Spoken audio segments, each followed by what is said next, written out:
But वृक्ष होता है, बट का वृक्ष है ना, देखो कितना विशाल है, लेकिन उसका बीज है ना सूजी के दाने के बराबर है। एक फल है, लेकिन उस फल को तोड़ोगे तो उसमें आपको हजारों, एक दो नहीं, सैकड़ों नहीं, हजारों बीज उसमें मिलेंगे। और कमाल की बात यह है कि उस हजारों बीजों में से एक बहुत ही बारीक सा एक निकाल लो ना, उसको धरती पे रख दो, तो उससे एक इतना विशाल वट वृक्ष पैदा हो जाएगा जिसकी हम कल्पना नहीं कर सकते। परमात्मा ने बीज से इस दुनिया बनाया और बीज से ही संसार चल रहा है। खत्म हो जाता है अगला पौधा, मनुष्य खत्म हो जाता है, अगले बीज से चलता रहता है। बीज से ही संसार में वनस्पति और प्राणियों की रचना के संसार परमात्मा ने बीज से बनाया।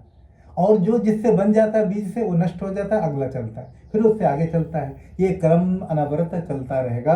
तो आगे कहते हैं, श्री परमेश्वरी संसार रूपी वृक्ष के बीज है, जैसा कि लोक में संसार में विख्यात है, जो वेदों में साफ साफ लिखा है, यथा पूर्वम कल्पयादि इत्यादि अच्युत कल्प वृक्ष। इन वाक्यों से प्रमाणित है कि इस जगत के आदि कारण नारायण परमेश्वर है। ऐसे वृक्ष रूपी नारायण का धर्म ही मूल है, वेद ही उसका स्कंद है, पुराण ही जिस नारायण रूपी वृक्ष की शाखा है, यज्ञ ही जिस वृक्ष का पुष्प है। यज्ञ का मतलब है शुभ कार्य करना। हम लोग क्या समझते हैं, यज्ञ का मतलब केवल हवन में आहुति देना, उसका नाम भी यज्ञ है।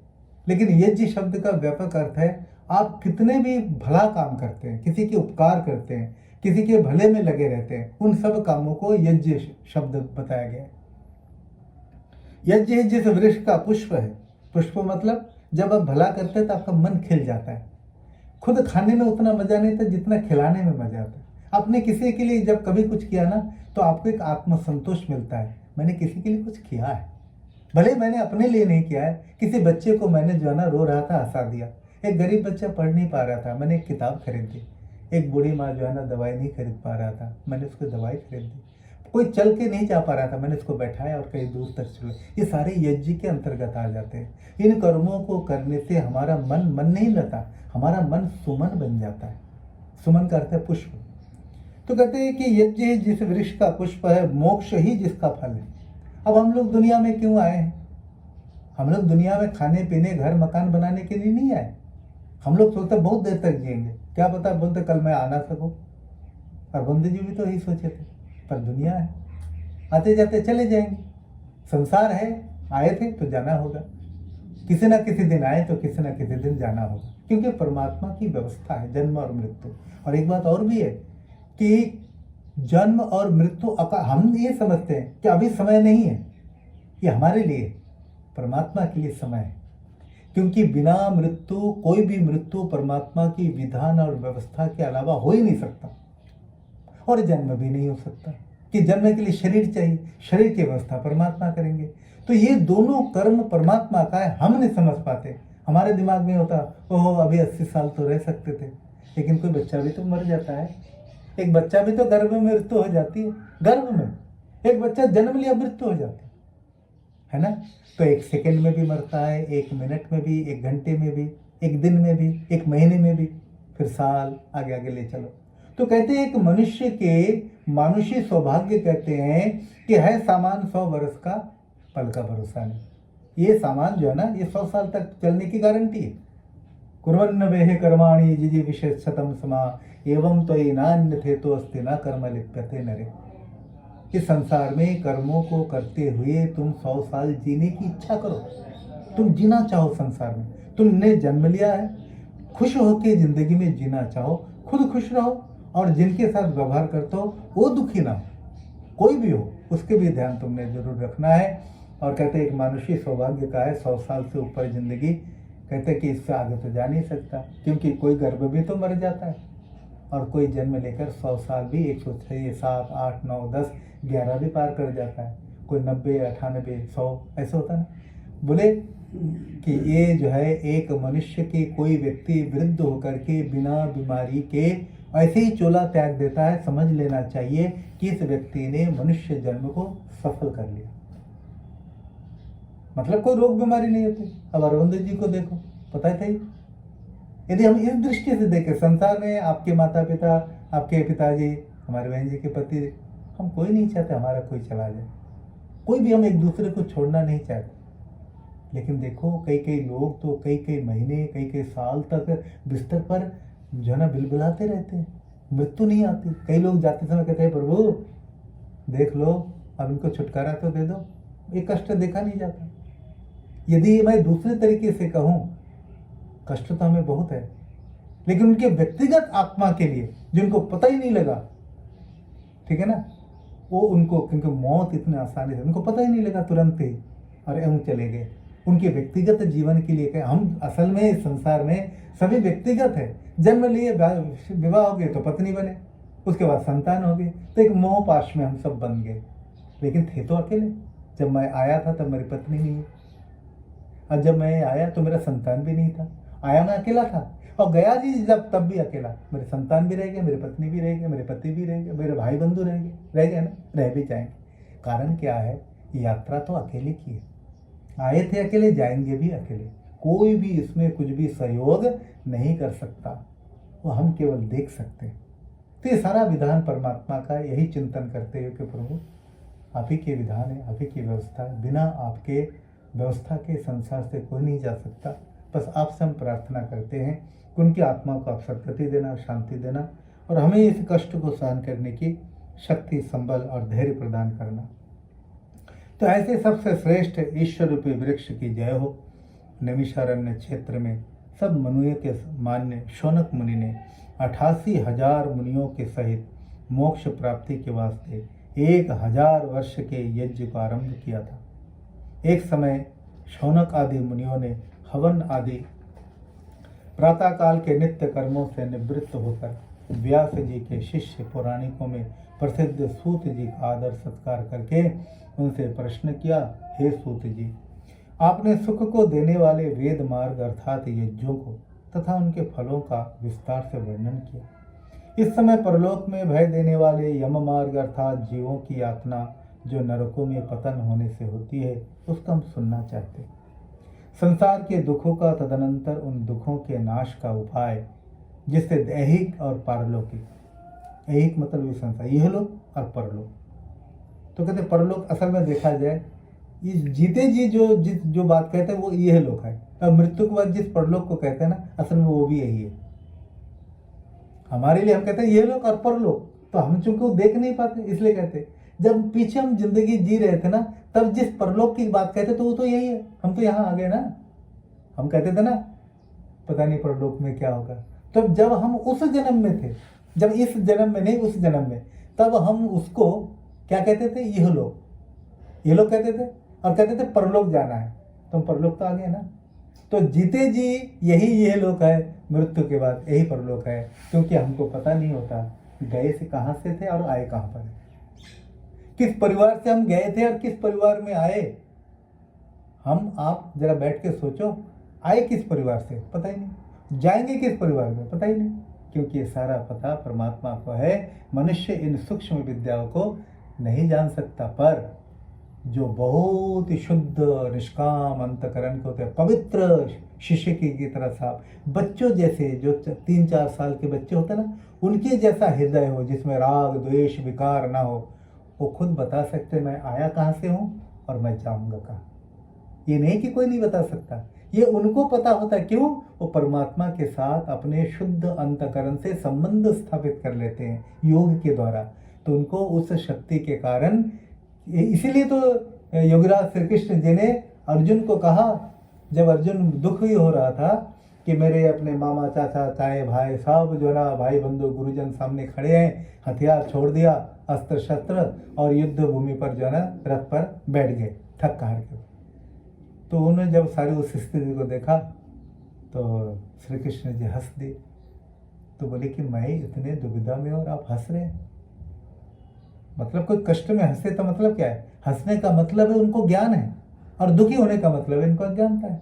तो श्री कृष्ण जी कहते हैं मेरे और तुम में एक फर्क सुनो, मैं हंसने के मेरा कारण बताता हूँ, तुम्हारे दुखी होने का भी कारण बताता हूँ, और ये बात सुन लोगे तो दुनिया में सब पता लगेगा। श्री कृष्ण जी कहते हैं कि मैं हंस इसलिए रहा हूँ, मुझे पूर्ण अनेकों जन्मों का ज्ञान है, इसलिए मैं हंस रहा हूँ। मेरे पीछे कौन माता पिता थे, कहाँ था मैं, उससे पीछे उससे पीछे उससे पीछे, मेरे कितने भाई बंधु माता पिता थे, कहाँ पर मैं था, मुझे उसका ज्ञान है और इसलिए मैं हंस रहा हूँ, क्योंकि मुझे में अज्ञानता नहीं। तुम इसलिए रो रहे हो क्योंकि तुम न विगत जानते हो, विगत की छोड़ो, तुम तो वर्तमान में नहीं जानते, भविष्य की बात तो दूर रही, इसलिए तुम रो रहे हो। और मेरे हंसने, जैसे एक बच्चा जब गिर जाता है ना तुरंत, तो सारे बड़े जब एक जगह होते हैं ना, बच्चा चलता चलता गिर पड़ता है, तब हो करके हंस पड़ते हैं और बच्चा हम सबको हंसते देख के रोता है। यही स्थिति योगीराज श्री कृष्ण जी की और अर्जुन की। वो बच्चा अज्ञानता में हंस रहा है, वो देख रहा है कि मैं तो गिर पड़ा, थोड़ा चोट भी लगा, और देख रहे हैं हम सारे हंस रहे हैं। अच्छा, उसके गिरने से हमें हंसी हो रही है इस कारण से कि वो चलना सीख रहा है, तो चलते चलते गिर पड़ा। उसके चोट लगने से हंस नहीं रही, चोट लगता तो हम हंसते नहीं, है ना, चोट लगता तो हम नहीं हंसते। योगीराज श्री कृष्ण जी की और अर्जुन की भी यही स्थिति, हम लोगों की भी दुनिया में यही स्थिति। और इसलिए जब ज्ञान, ये सब पाठ क्यों किया जाता है? पाठ इसलिए किया जाता है कि हम इस बात को जान सके कि दुनिया ऐसी चलती रहेगी, ये चांद सूरज उगते छिपते रहेंगे, हवाएं चलती रहेगी, ये धरती भी घूमती रहेगी आकाश में, और इसी में सारा खेल खेल के हम आज नहीं तो कल इस दुनिया से चले जाएंगे। तो क्या कहते हैं कि हे सूत जी, आपने सुख को देने वाले वेद मार्ग अर्थात यज्ञों को तथा उनके फलों का विस्तार से वर्णन किया। इस समय परलोक में भय देने वाली यम मार्ग अर्थात जीवों की यातना जो नरकों में पतन से होती है, उसको हम सुनना चाहते हैं। संसार के दुखों का तदंतर उन दुखों के नाश का उपाय, जिससे यही का पारलौकिक क्लेश ना हो, वो उपाय करने में योग्य हो। देखो, इस दुनिया में कुछ लोग बहुत मेहनत करते हैं जिंदगी भर, लेकिन उनको उन मेहनत के हिसाब से फल नहीं मिलता। बहुत मेहनत करते, ये नहीं कि मेहनत नहीं करते। कुछ लोग इस दुनिया में कहते ना, मिट्टी को भी हाथ लगाए तो सोना बन जाता है, बोलते ना कई लोग, मतलब वो इतने पवित्र कार्य करके आते हुए होते हैं कि हर कार्य में सफलता मिल जाती है, हर कार्य में सफलता मिल जाती है। कुछ लोग ऐसे हैं, मिलती भी रहती है, कुछ बार मिलता भी नहीं रहता। कुछ लोग दुनिया में ये कहते हैं परमात्मा की कृपा से चलो दुनिया में दुख तो है मिला, लेकिन बहुत थोड़े मिला, सुख ही बहुत मिला।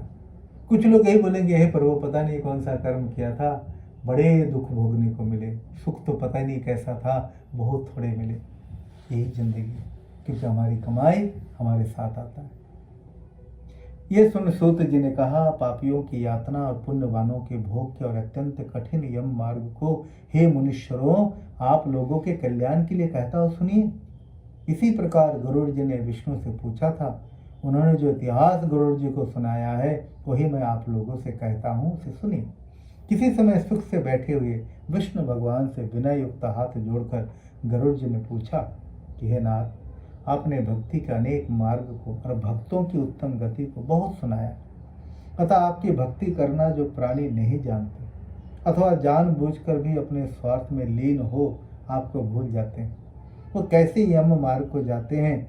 वह यम मार्ग कितना दुर्गम है, मुझसे कही। असल में देखा जाए, हम लोग ना दुनिया में खाएंगे पिएंगे, घर मकान क्या बनाएंगे, स्त्री पत्नी पुत्र पिता भाई बहन, इन सब चीज़ों में ध्यान है, भगवान को तो कोई याद करता ही नहीं।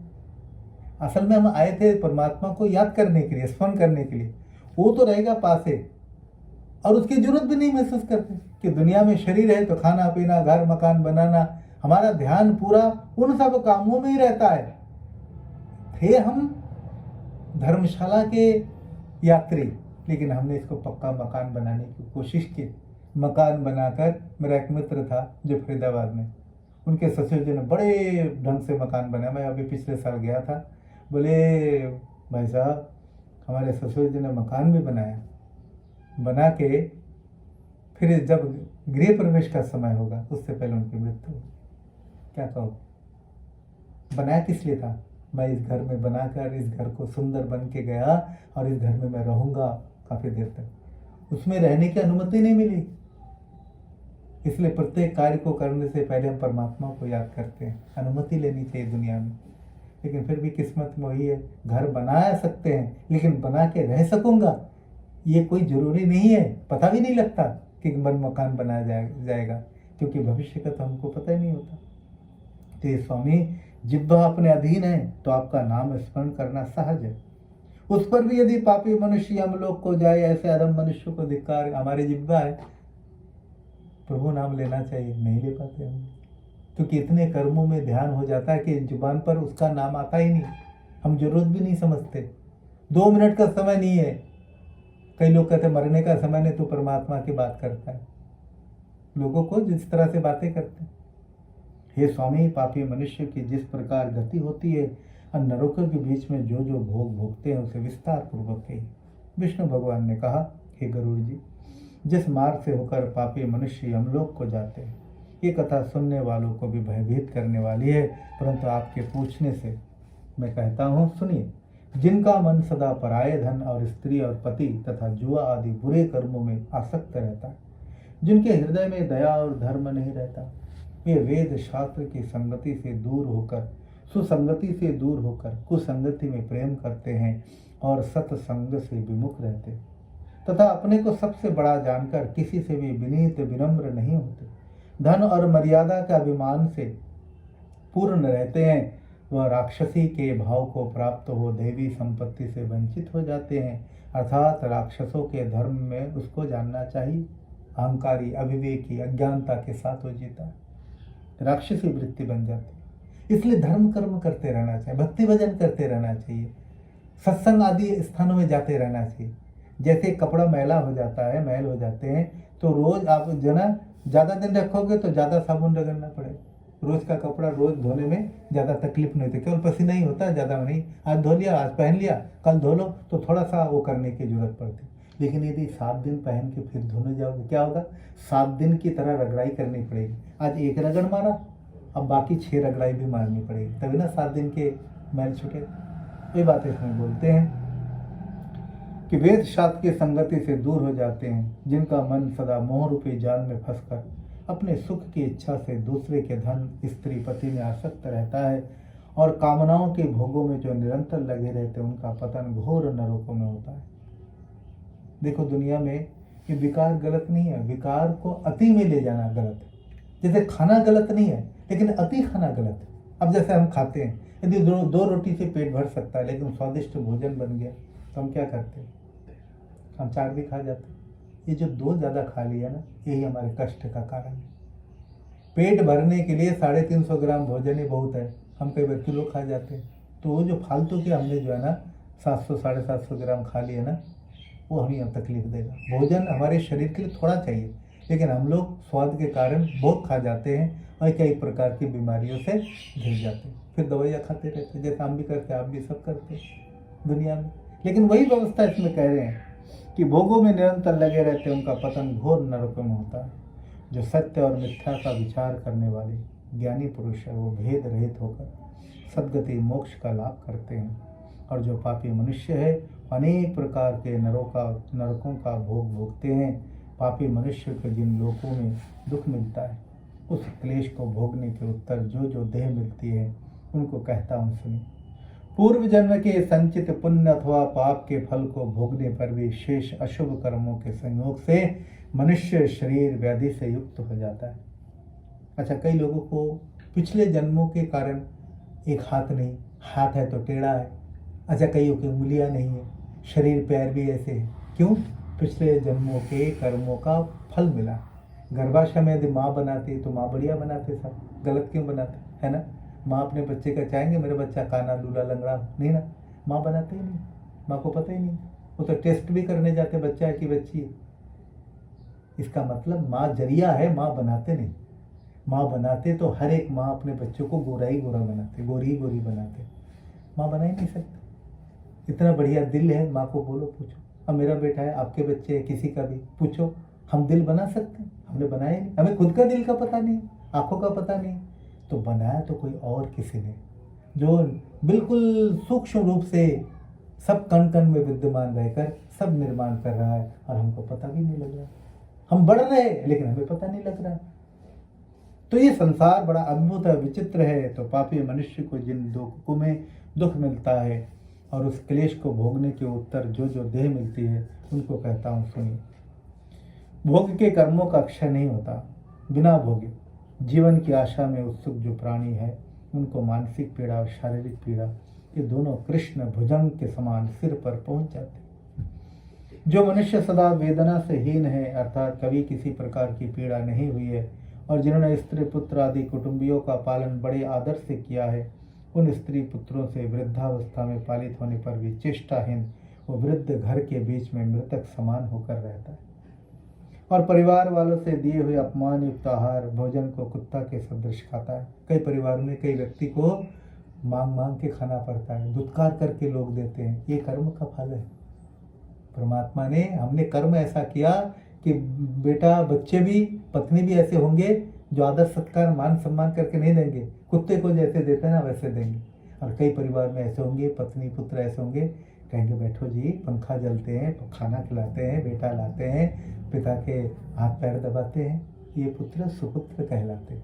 सब कर्मों का फल। अच्छा, पुत्र भी ऐसा बन जाता है, क्योंकि हमारे जो कर्म होते हैं ना, तो हमारी जो पत्नी या पति या पुत्र या पुत्री होंगे, वो सब वही होंगे जो हमें सुख दुख देंगे, जिनके साथ हमारे पिछले जन्म का कर्म था। वो हमें फल देने के लिए हमारे साथ साथ आते हैं। संतान हमारे कर्म बनकर इस संसार में आते हैं। हमने यदि ज्येष्ठ श्रेष्ठ कर्म किया है तो हमारा बच्चा इतना सुंदर बुद्धिमान ज्ञानी होगा, वो सेवा भावी होगा कि वो माता पिता को कष्ट नहीं देगा, माता पिता के सामने बोलेगा भी नहीं।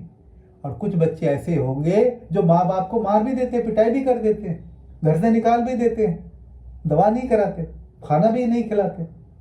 ऐसा भी तो होता है संसार में। क्यों होता है? क्योंकि सब कर्म फल भोगने के लिए हमारा, क्योंकि संतान भी ऐसा आता है। तो कहते हैं पालने जो मनुष्य सदा वेदना सहीन कफ के वेग से जब कंठ का स्वर अर्थात बोलना बंद हो जाता है और प्राण वायु नाड़ियों के द्वारा निकलने का उद्योग करता है और वायु के वेग से नेत्रों के द्वार फूट जाते हैं, खास श्वास से मूर्छित जो प्राणी है उनके कंठ में घुरघुर शब्द होने लगता है। वो प्राणी शैया पर पड़ा हुआ सोचता है और परिवार वाले तथा इष्ट मित्र चारों तरफ से घेरे रहते हैं, खड़े रहते हैं। लोगों के बोलने पर नहीं बोलता। देखो, बीमार होने पर कई लोगों को देखने भलने वाले नहीं है, दावादारू करने वाले नहीं, पूछने वाले नहीं है, सेवा सत्कार वाले नहीं होते। और कई लोगों के पास जो है ना, हमेशा घर के लोग बने रहते हैं, पत्नी पुत्र पति सब साथ रहते हैं, उनको उफ नहीं होने, सेवा करने वाले रहते हैं। ये भी सब कर्मों का। कईयों को देखने वाला नहीं होता। तो परिवार वालों के पालन में जिसका मन लगा, उस परिवार के प्रेम से निमग्न आत्मा वाला प्राणी उनकी वेदना से रोता हुआ प्राण देह से अलग हो जाता है। हितार्ष मरने पर देवताओं के समान मनुष्य की दिव्य दृष्टि हो जाती है, अर्थात यमदूतों से युक्त यमलोक को तथा इस लोक को बराबर देखता है और आश्चर्यमय दर्शन से अत्यंत विवल हो जाता है। इसलिए जहाँ पर रहते हैं ना, उस जगह पर पाठ करना चाहिए, क्योंकि जीवात्मा जैसे हम लोग घर छोड़कर विदेश जाते हैं, दूर जाते हैं, तो घर से जब निकलते हैं ना, बहुत दूर तक पीछे पीछे घर की तरफ देखते रहते हैं। ऐसे ही जीवात्मा शरीर से तो निकल जाता है, लेकिन वो अदृश्य रूप से, आत्मा का तो कोई आकार प्रकार नहीं है, वो सुनता रहता है, वो देखता रहता है, हम उन्हें देख नहीं पाते। वो बहुत कोशिश भी करता है, लेकिन चूंकि शरीर नहीं रहा, इसलिए शास्त्रों में ही चर्चा मिलता रहता है, घर को जल्दी नहीं छोड़ते, 12-13 दिन तक उस घर के इर्द गिर्द चक्कर लगाते हैं, अपनी बिना शरीर के अपनी आंखों से पत्नी पुत्र घर मकान जायदाद जमीन सब दिखता रहता है, लेकिन वो कर कुछ नहीं पाते, दिखते रहते। इसलिए पाठ की व्यवस्था की जाती है। और जब 12-13 दिन पाठ हो जाता है, फिर वो समझ जाते हैं, जब देखते हैं कि कोई मुझे कुछ कहने बुलाने वाला नहीं है, फिर वो अपनी व्यवस्था से, फिर परमात्मा की व्यवस्था से निकल जाते हैं। समझ जाते हैं इतने दिनों तक, जब आप 2-4 बार किसी को बुलाने से आवाज़ नहीं देता तो हम अपने आप ही मुड़ जाते। होता ना ऐसा, संसार ऐसे ही होता है। वो देख रहे हैं लेकिन हम नहीं समझ पा रहे। तो ये कह रहे हैं कि इंद्रियां व्याकुल हो जाती है, ज्ञान नष्ट हो जाता है। अपने जड़ होकर समीप में आए यमदूतों के भय से प्राण वायु अपना म्यान छोड़कर चलायमान हो जाता है। जब प्राण अशन उदान व्यान समान ये पांचों वायु अपने स्थान को छोड़कर चलायमान होते हैं, तब उस पापी को एक क्षण भी एक युग के समान बीतता है। हमारे शरीर में 10 प्राण है, प्राण अपान व्यान समान उदान, नाग कुर्म कृकल देवदत्त धनंजय, इन 10 प्राणों से हमारा काम चलता है शरीर का। ये जो आंखें मिचते हैं ना, और देखो परमात्मा ने ये अद्भुत शरीर को चलाया कैसे, पता है? मन से चलाया। कैसे मन से? देखो, आपने सोचा आंखें बंद कर लो, बंद कर लिया, मन ने सोचा खोलो, खोल लिया। मन से का हमारा शरीर चलता है। अब ये हाथ है ना, मैं सोचो इन 5 में से एक उंगली को हिलाऊंगा, ये हिल गया, मैं सोचो ये वाला हिलाओ, ये हिल गया, ये वाला हिला, ये हिल गया, मैं उठाऊं तो ये उठ गया। हमारा पूरा शरीर मन से संचालित होता है। इतना तगड़ा जो है ना परमात्मा ने हमारे शरीर को बनाया हुआ है, सारा शरीर ही मन से संचालित होता है। मन जो सोचेगा शरीर वही करेगा, और मन ही घुमाता है। मन ने सोचा मैं पीछे अपने सिर को जो है पीछे देखो, तो तुरंत मैं पीछे ले जाता हूँ, हाथ से तो नहीं घुमाता ना। इसलिए उपनिषद पढ़ोगे ना, आप हैरान हो जाओगे। हम जो सोचते हैं, जिन कर्मों को करते हैं ना, लेकिन मन को आंख, एक तो प्राण लेने में और एक आंख मिचकाने में मन को सोचना नहीं पड़ता है। ये बिना सोचे ये काम होते रहता है। यदि ये दोनों काम मन को करना होता ना, मन थक जाता। हम बचपन से, जब से जन्म हुआ तब से सांस लिए जा रहे हैं, गिनते हैं, गिनना शुरू करो तो आप 1 घंटे गिनो, 1 घंटे क्यों, 10 मिनट गिनो, आप थक जाओगे, क्योंकि ये क्या झमेला है। 1 बार लिया, 2 बार लिया, आपकी जिंदगी जीना मुश्किल हो गया। ये दोनों बिना गिन के होता है, ये अपने आप होता है, परमात्मा की व्यवस्था से होता है। हम अक्सर बीच बीच में झपकाते हैं, सोचना नहीं पड़ता। ये दोनों काम बिना सोचे होता है, परमात्मा ने ऐसी व्यवस्था की। अद्भुत है ये। जैसे सैकड़ों वृक्षों के एक साथ काटने से जितनी व्यथा होती है, 100 के चलायमान होने से भी उतनी ही पीड़ा होती है। और सबको ना इस संसार में कर्म फल भुगत के जाना होता है। अंतिम समय ही प्रमाण मिलता है। किसी की मृत्यु यदि मिनट सेकंड के अंदर, जैसे हमारे अरविंदो जी का हुआ है, ये तो एक अच्छी आत्मा की पहचान है। ये अलग बात है कि परिवार वाले, हम सबको बड़ा कष्ट है, दुख है, लेकिन ऐसी मृत्यु कोई बड़े दिव्य आत्माओं की होती है। शास्त्र में यही बताया, मृत्यु ही प्रमाण करता है कि किस व्यक्ति ने कैसे जीवन बिताया। मृत्यु तो होनी है। हम चाहते थे 10 साल और जीते, 15 साल और जीते, 25 साल और जीते, 40 साल और जीते, पर किसी दिन तो हमने जाना है। आज हम हैं, कल को नहीं रहेंगे, कोई तो दिन होगा ना। पर उनके लिए परमात्मा ने परसों का दिन निश्चित हो गया था। चले गए, जाते समय तकलीफ ही नहीं हुआ, बातचीत करके गए। यही है ना, क्या मतलब। ये तो सौभाग्य की मृत्यु है उनके लिए, परिवार के लिए नहीं। उनके लिए वो तो मुक्त हो गए। मतलब मृत्यु जब शरीर से छूटता है ना, उस समय जो तड़प होती है ना, उस तड़प से उनके तो पता भी नहीं लगा ये अभी जीवित है, अभी मृत्यु हो गई। ये बड़े सौभाग्यवान लोगों की ऐसी मृत्यु होती है। सबको ऐसे मौत नहीं होती। हमने अपने बचपन से आज तक बड़े मौतें देखी है। और जिन लोगों की तुरंत मृत्यु, मेरे एक दोस्त है आंध्र प्रदेश में, बंगाली परिवार है, हम सब साथ पढ़ते थे हिसार हरियाणा में। वो आके बताता है जब उनके पिताजी की मृत्यु हुई, उस समय तो मोबाइल वगैरह कुछ नहीं था। आके बताया तो जब बाल वगैरह सब काट के आ गए तो मैंने कि क्या बात हो गई, मेरे पिता पता ही लग रहा है कि पिताजी की मृत्यु हो गई। उस समय तो फोन फान था नहीं, चिट्ठी चलती थी। ये 84-85 की बात है। बोली भाई साहब क्या बोलूं आपको, मैं पिताजी के पास सोया रात को, पिताजी, मैं सुबह उठा तो देखा पिताजी पूरे हो गए। रात में मेरे पास हम दोनों साथ सोए, मुझे पता ही नहीं लगा पिताजी मृत्यु हो गई है। मृत्यु के समय छटपटाएंगे थोड़ा पता लगता नहीं। बोले हमें उसका भी पता नहीं लगा। सब सुबह जब उठ के हिलाया तो देखता हूँ पूरा हिल रहा। हम तो देख के हैरान कि मैं पास में सोया, पिताजी ने कब प्रयाण से घोड़े छोड़ के चले गए। क्या कहूँ, ये सौभाग्य की मृत्यु है। पास सोए हुए, एक साथ सोए हुए पुत्र को भी पता नहीं लगा कि पिता की आत्मा इस संसार से चली गई। क्या कहूँ, अद्भुत है दुनिया, क्योंकि इस दुनिया ने बनाया है वो बड़ा अद्भुत है। तो आगे कहते हैं कि सिर के बाल जिनके कौओं के समान काला रंग है, जिनका टेढ़ा मुख है, जिनका तलवार के समान तीखे और विशाल नख है, जिनके ऐसे उन दूतों को देखकर भय से मनुष्य मल मूत्र करने लगता है। उन लोगों के लिए जो दुष्ट कर्म करते हैं। और बंधु जी जैसे के लिए नहीं, वो तो चले गए स्वस्थ शरीर में। जब देख रहा था उनके चेहरे को ना, ऐसा लग रहा था, हम जब मैंने बोला मैं देख सकता हूँ, तो कितने हाँ कोई रहा है।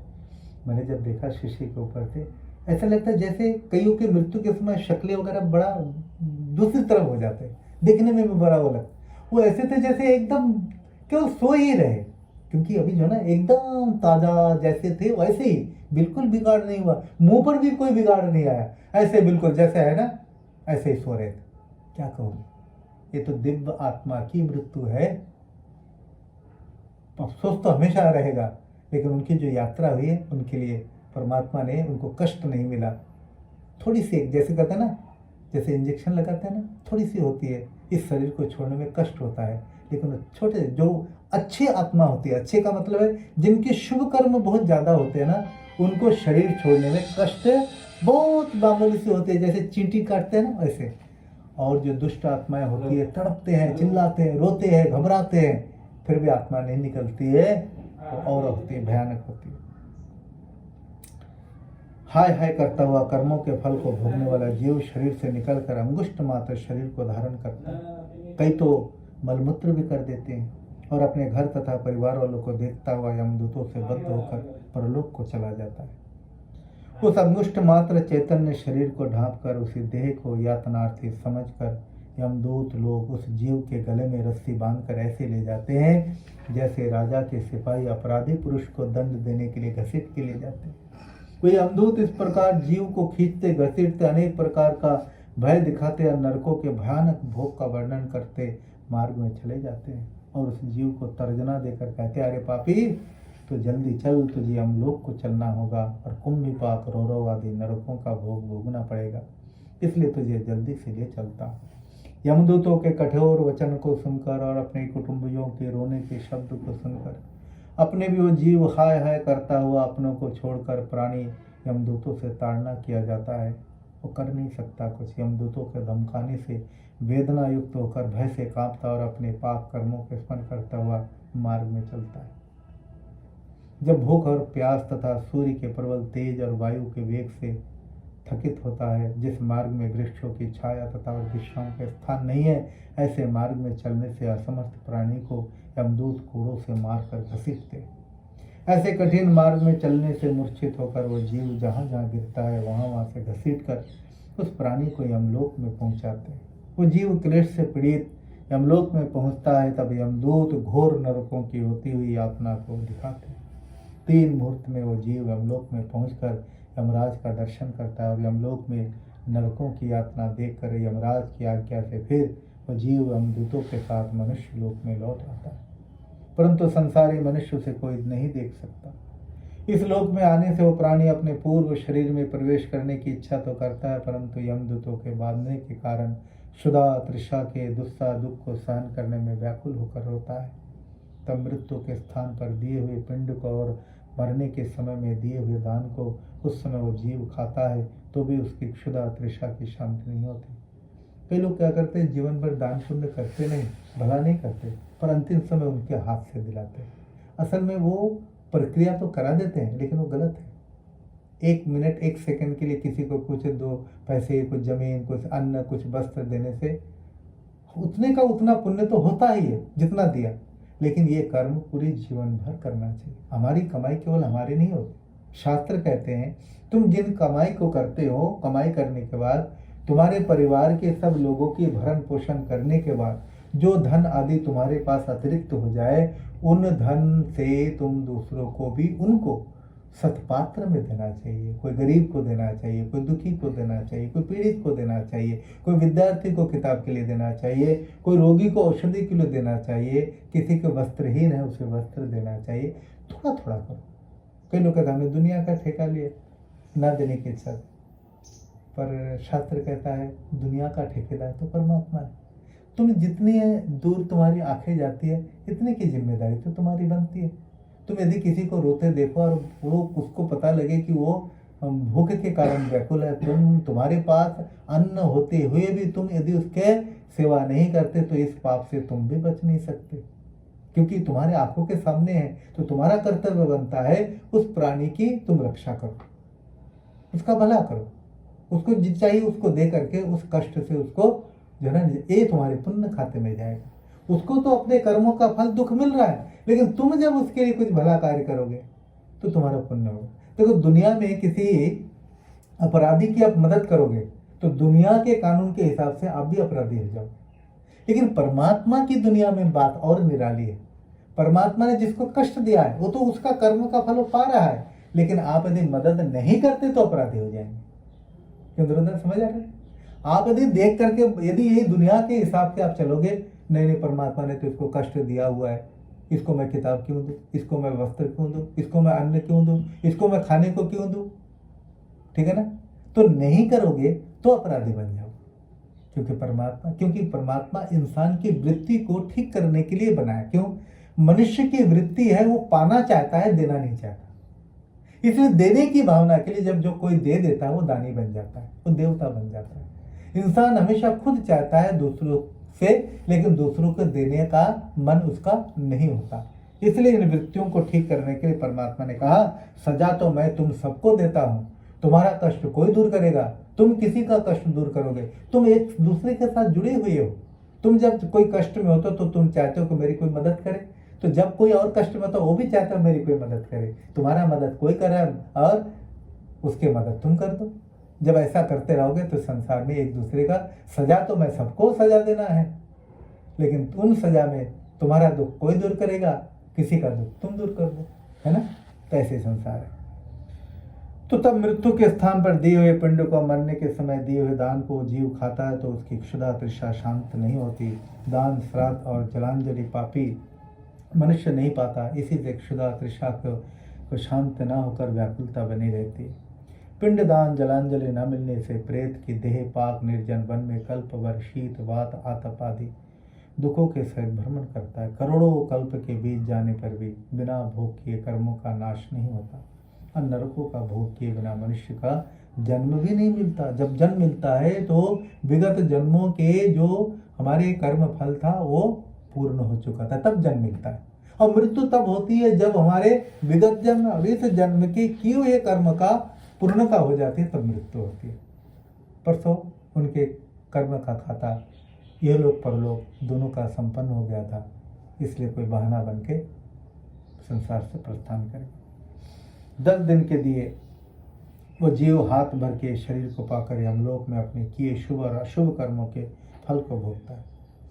10 दिन के दिए पिंड से जिस प्रकार शरीर बनता है उसको सुनिए। प्रथम दिन के श्राद्ध से सिर, दूसरे के दिन के पिंड से गर्दन, कंधा, तीसरे दिन छाती, चौथे दिन पीठ, पांचवें दिन नाभि, छठे दिन कटी, कमर, गुदा, लिंग और भग तथा मांस पिंड आदि बनता है। 7वें दिन सब प्रकार की हड्डियां बन जाती है। 8वें 9वें दिन के 2 पिंड से दोनों जंघा और पैर बनते हैं। 10वें दिन के पिंड से उस नवीन देह में क्षुधा तृषा तैयार होती है। पिंडों से उत्पन्न देह का अवलंब लेकर क्षुधा तृषा से पीड़ित जीव 11वें और 12वें दिन के श्राद्ध को विवाह करके 2 दिन में भोजन करता है। 13वें दिन के कृत्य कार्य को देखकर यमदूतों के पास में बंधा हुआ वो जीव बंधे हुए बंदर के समान अकेला यमलोक में जाता है और उसी देह को यातना का शरीर कहते हैं। तो हिताक्ष वैतरणी के विस्तार को छोड़कर केवल यमलोक 86,000 कोष के विस्तार में, उतने ही विस्तार में 28 नरक और उनमें रहने वाले जीवों से वह जीव लोक पर्याप्त है। इस पापी जीव को कम से कम 247 योजन मार्ग दिन रात यमदूतों के संग अनेक प्रकार के कष्ट को सहते हुए चलना पड़ता है।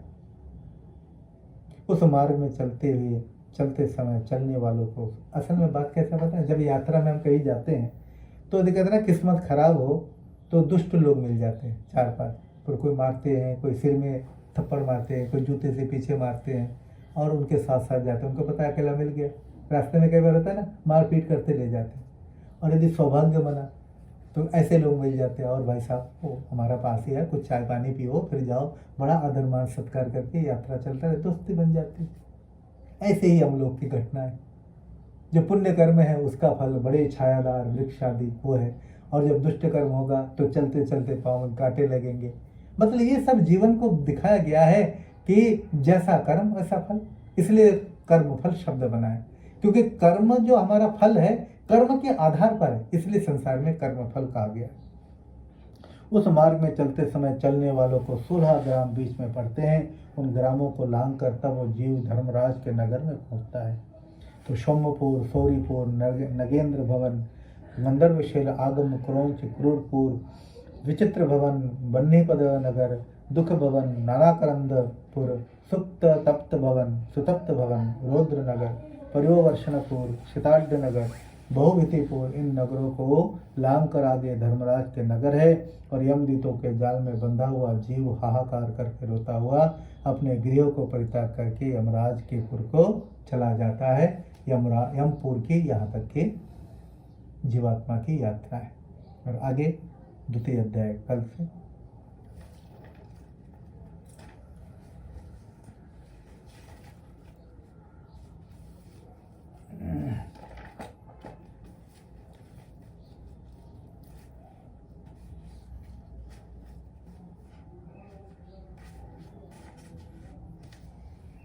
The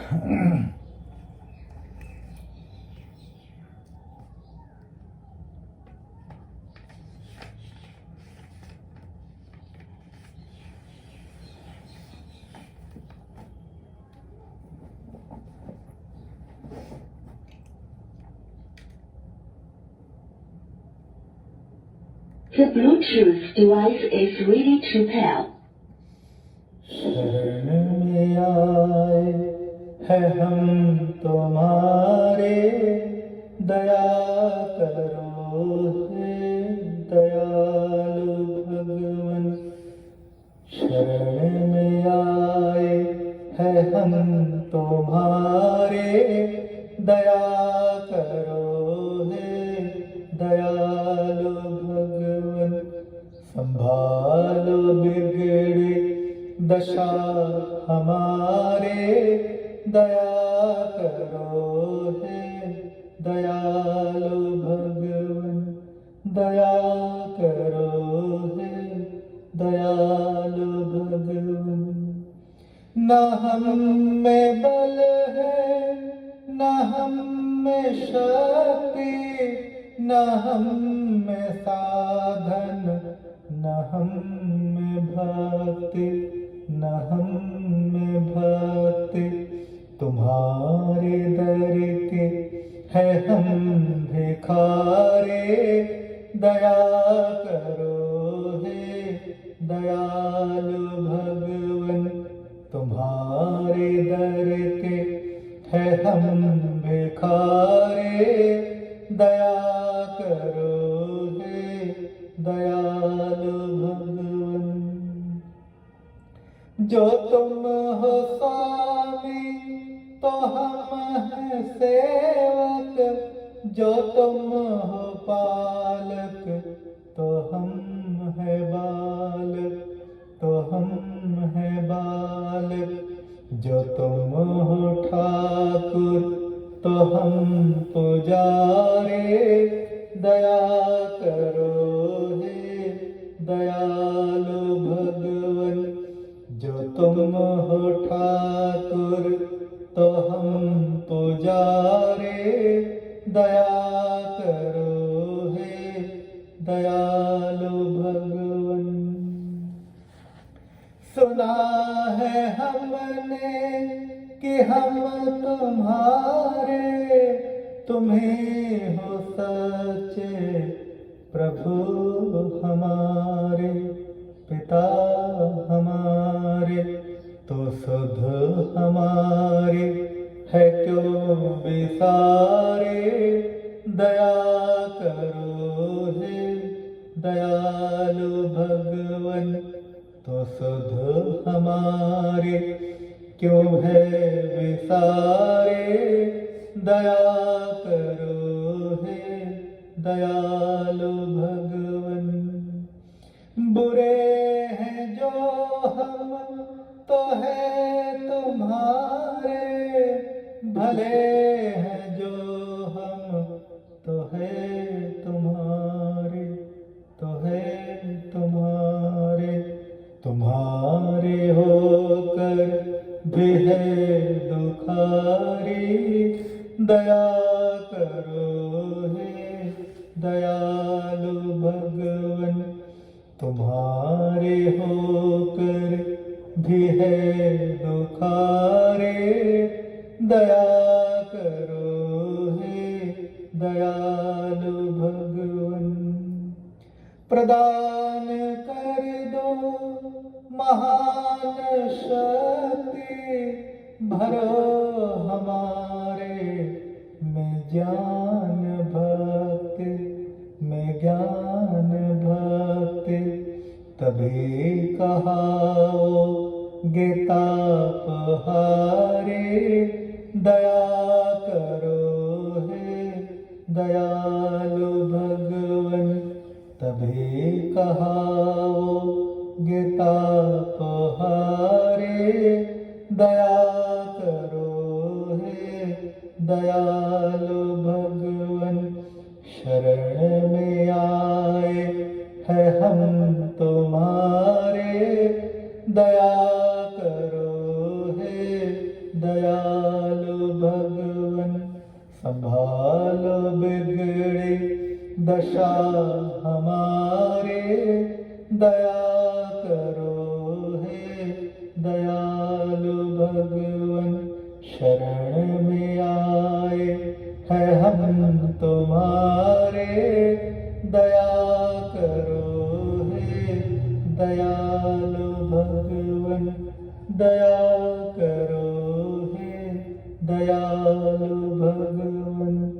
दया करो हे दयालु भगवन। ओम दो शांतिरंतरिक्षं शांति, पृथिवी शांतिरापः शांतिरोषधयः शान्तिः। वनस्पतयः शान्तिर्विश्वे देवा शान्तिर्ब्रह्म शान्ति। सर्वं शान्ति शान्तिरेव शान्ति, सामा शान्तिरेधि। ओम शान्ति शान्ति शान्ति।